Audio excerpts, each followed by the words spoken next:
Je crée des produits depuis une quarantaine d'années, je crée des modèles, je prends du plaisir à faire des sculptures. Et en même temps, j'ai créé une entreprise où il y a une centaine de personnes qui travaillent maintenant. Et tous les matins, elles arrivent et je les embrasse sur le front, des fois sur la bouche. Mais enfin, pas tout le temps, et pas avec tout le monde.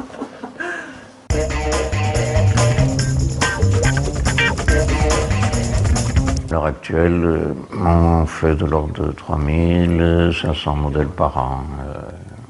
Et ce n'est pas la quantité qui compte. Pour moi, ce qui compte, c'est la structure qui s'est créée, les hommes avec qui je travaille, la centaine d'emplois qui ont été créés, ce qui est tout à fait pour moi important puisque j'ai toujours refusé de délocaliser.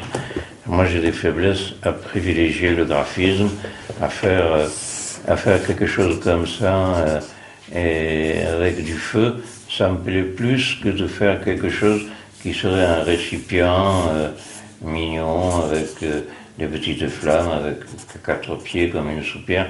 C'est vrai que j'ai souvent privilégié le graphisme ou le plaisir visuel à la fonction.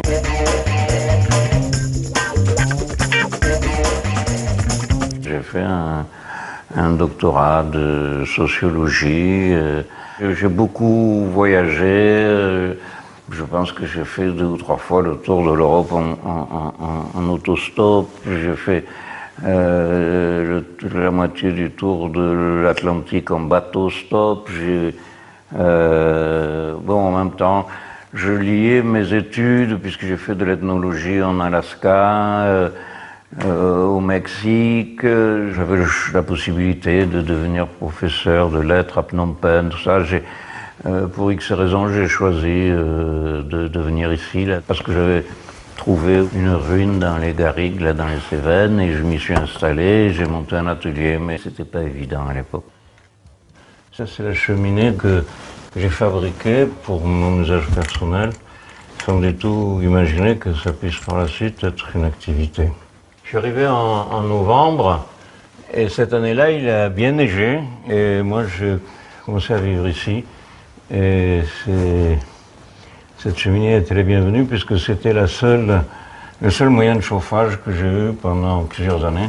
Après celle-ci, donc, quelqu'un m'a demandé de lui faire la même et j'ai préféré faire celle qui pivotait, ce qui est devenu le gyrofocus. Mais la cheminée métallique n'existait pas dans les années 65-70 et d'ailleurs c'était regardé comme les modèles que je faisais étaient regardés comme des objets incompréhensibles et les gens rigolaient. Non, mais je suis con, encore. Ça, c'est une maquette de quelque chose que j'ai fait en beaucoup plus grand. C'est une sculpture, elle est à peu près au 10e, là.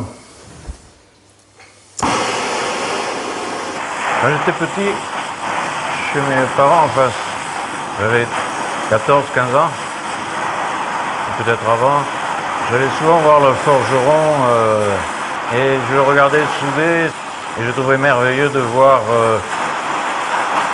l'acier qui fondait. On arrive à créer des mondes fantastiques, des petits Vésuves.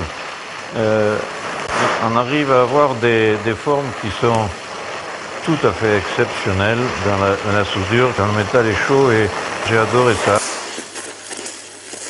J'ai un attachement particulier au feu, ça c'est évident.